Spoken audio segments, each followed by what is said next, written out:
오는 새벽 4시 반에는 토트넘의 홈에서 맨시티와의 리그 맞대결이 펼쳐질 예정입니다.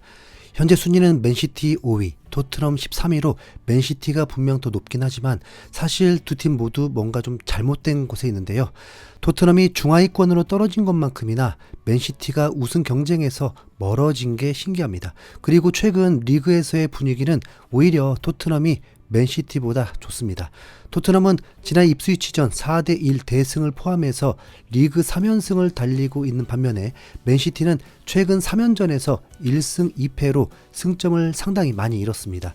특히 강력한 우승 후보인 아스날과 리버풀에게 각각 1대5, 0대2로 패배하면서 상당한 굴욕을 맛봤죠. 다른 팀과의 성적이 아니라 토트넘과 맨시티 두 팀의 상대 전적을 봐도 최근 두 경기에서 모두 토트넘이 이겼습니다.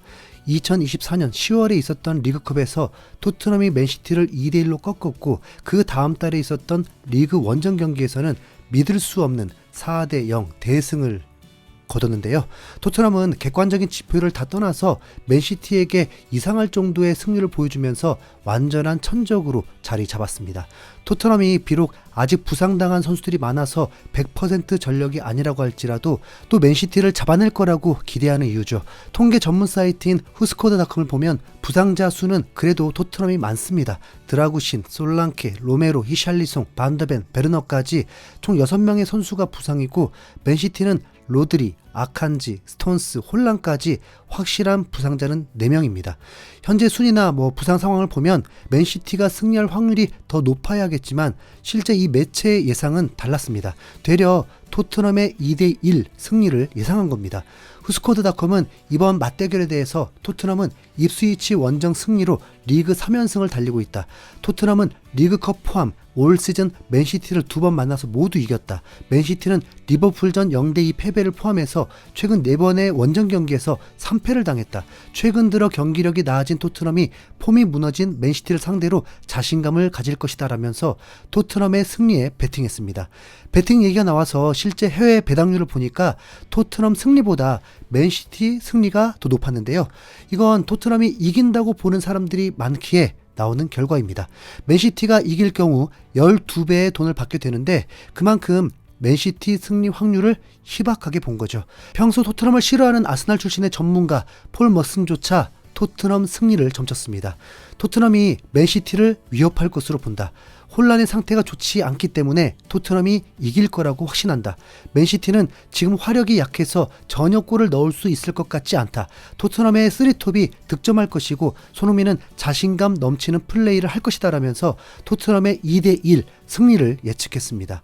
수많은 망언으로 토트넘 팬들에게 미움을 받는 머슨까지 이럴 정도면 말 다 했죠 뭐. 머슨의 말처럼 실제로 토트넘의 공격력은 맨시티보다 더 강력합니다. 리그 평균 득점이 2.04골로 맨시티보다 0.04 정도 더 높거든요. 매우 사소한 차이라고 볼 수도 있지만 맨시티 득점의 대부분을 차지하는 혼란이 이번 경기에 나오지 않는다면 두 팀의 공격력 차이는 분명 더 커집니다. 심지어는 맨시티 전문 매체에서도 자신있게 토트넘을 이긴다는 말을 못하고 소심하게 2대2로 비길 거라고 했는데요. 맨시티는 리그에서 토트넘과 만난다. 이 대결은 맨시티가 극복해야 할 엄청난 과제다. 특히 시티는 이번 시즌에 토트넘에게만 2번이나 졌다라면서 토트넘을 매우 경계하는 모습이었죠.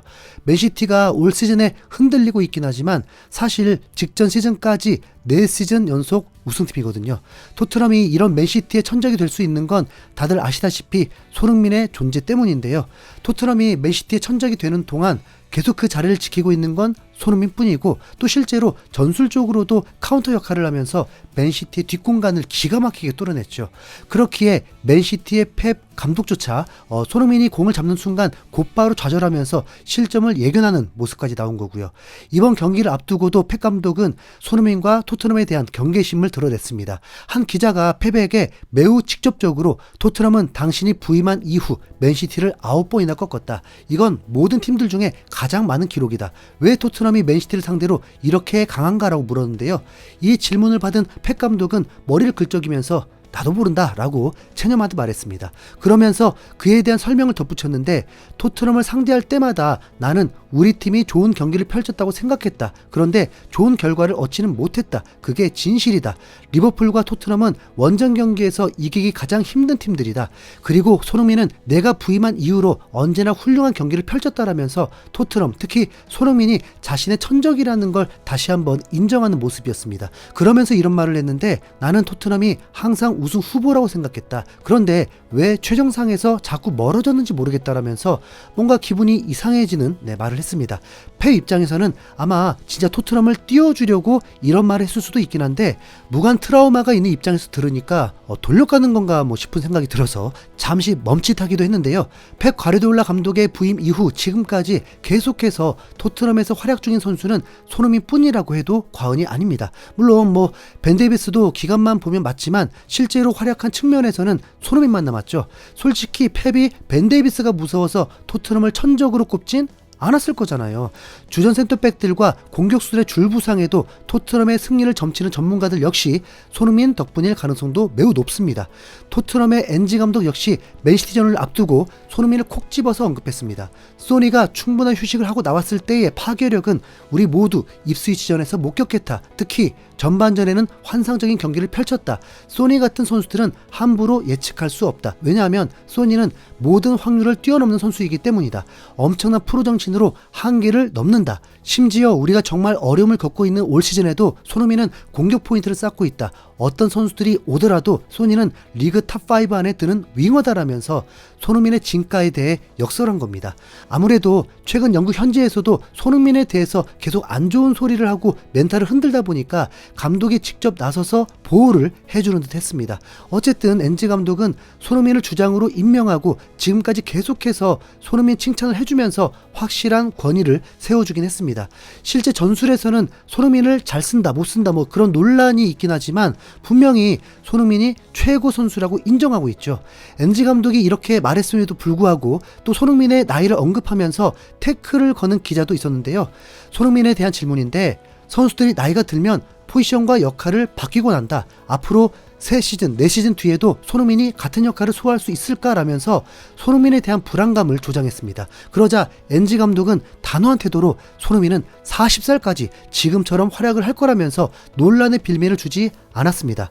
손흥민은 스피드만 빠른 윙어들과는 다르다. 스피드만 주무기로 삼는 윙어들은 나이가 들면서 힘이 빠지는 게 사실이다. 하지만 손흥민은 스피드 외에 수많은 장점이 있다. 좁은 공간에서 수비를 뚫는 능력이나 문전 앞에서 마무리 능력 모두 엘리트 레벨이다라면서 손흥민이 원한다면 40살이 되더라도 충분히 현역으로 활약할 수 있다고 말했죠.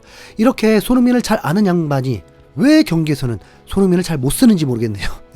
일주일까지는 아니지만 지난 주말 이후에 3일 넘게 쉬고 하는 홈경기인 만큼 손흥민의 컨디션이 나쁘지 않기를 기대하는데요. 이번 맨시티전 손흥민의 득점포가 터지면서 또 한번 악플러들이 쥐구멍 찾게 해버리길 진심으로 응원하겠습니다. 이상 흰수염고리였습니다. 감사합니다.